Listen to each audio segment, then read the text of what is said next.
This isn't about fashion. It isn't about protocol. This is about the looks that cut like knives, the silent stares that screamed louder than words ever could, and the unspoken war no palace press release could erase. Welcome to 15 times Meghan Markle was caught giving the evil eye to Princess Catherine. From the very beginning, something felt off. The smiles were tight, the laughter never reached the eyes, and whenever Meghan Markle realized the spotlight wasn't hers, her face told a completely different story. This script is based on widely circulated footage and commentary drawn from the same source material you've seen dissected online, but now we're pulling the curtain back and letting the tension breathe. It started subtle, almost polite. A glance held a second too long, a jaw clenched just a fraction tighter. But the moment Catherine walked into a room, something shifted. Catherine didn't demand attention, it followed her naturally. Calm posture, effortless ease. And that, right there, seemed to ignite something dark. At a grand Commonwealth gathering meant to celebrate unity, Catherine moved through the crowd with warmth, greeting people like it was second nature. Then the camera cut, and there it was, Meghan's eyes locked. Cold, hard, a stare so intense, it practically froze the air around her. Not admiration, not curiosity, disgust, sharp and unmistakable.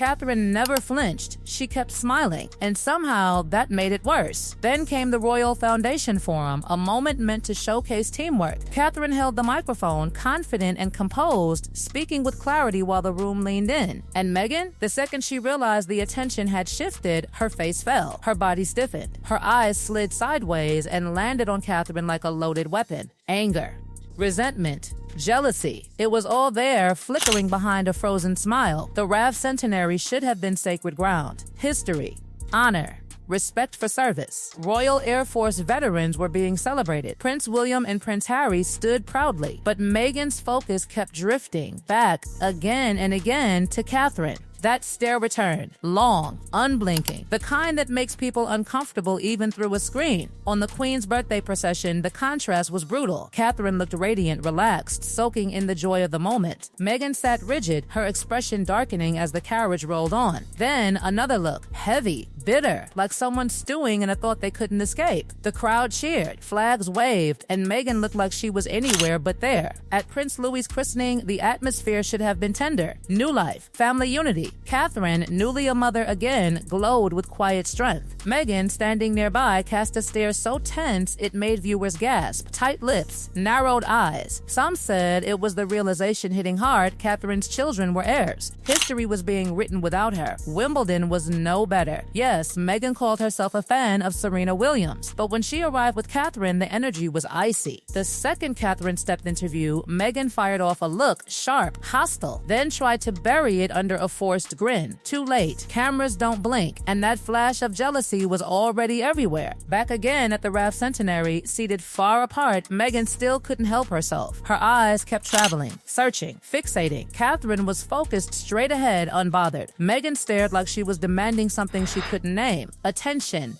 validation, control. And then came this standing moment. All four together, Catherine smiling naturally, that calm confidence radiating. Meghan noticed instantly. Her expression snapped. That look said everything. Why are you smiling? What do you have to smile about? The contrast was painful. One woman at ease, the other visibly unraveling. Commonwealth Day repeated the pattern. Catherine walked ahead with poise. Meghan followed and delivered a vicious side eye so loaded it made people recoil. It wasn't accidental. It wasn't subtle. It was deliberate, and it was mean. Remembrance Day should have demanded solemnity. Catherine honored the moment with grace and restraint. Meghan, distracted and restless, stared again, over and over, as if Catherine's composure itself was an insult. The bitterness in her eyes clashed violently with the reverence of the day. Then came the moment that stunned everyone, Queen Elizabeth's lying in state. A nation mourning Queen Elizabeth II. Silence. Respect. Catherine stood composed, fully aware of history unfolding around her. Meghan turned and shot her another side eye. Envy.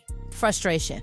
A flicker of something disturbingly close to satisfaction. Viewers couldn't believe it. But the most explosive moment, Wimbledon stairs. Catherine walked ahead, not even trying to command attention, yet somehow owning it anyway. Meghan followed, eyes locked on her back, barely watching her own steps. That stare wasn't just jealous. It was desperate, like watching something slip away forever. And then the tables turned. For once, Catherine caught her, and Catherine didn't look away. She stepped forward and delivered a stare so powerful it stopped Meghan Meghan cold. No words, no drama, just a silent message that landed hard. Meghan immediately broke eye contact, fiddling with her hair, stepping back. The shift in power was instant and unforgettable. By Christmas, the tension hadn't faded. On the walk back from service, Catherine looked peaceful, grounded. Meghan stared again, eyes burning with bitterness. That stare was all she had left. She couldn't challenge Catherine's role. She couldn't compete with her presence. All she could do was look and resent everything Catherine represented. And that's where we pause, because the remaining moments, they escalate, they get darker, and one of them changes everything. And here's where the story stops being about looks and starts being about consequences. Because after all those stares, all that silent fury, something became painfully clear. This wasn't a misunderstanding. This wasn't nerves. This was a pattern. A long, slow burn that followed Meghan Markle wherever Catherine dared to shine. Insiders whispered that behind palace walls, the tension was thick enough to choke on. Meghan wanted center stage, not a supporting role. And Catherine? She never fought for attention. It simply came to her. That contrast drove the wedge deeper. Every public appearance became a test. Every smile from Catherine felt like a personal defeat Meghan couldn't swallow. Watch the footage closely and you'll notice it. Catherine never reacts first. She doesn't flinch. She doesn't glare. She doesn't chase validation.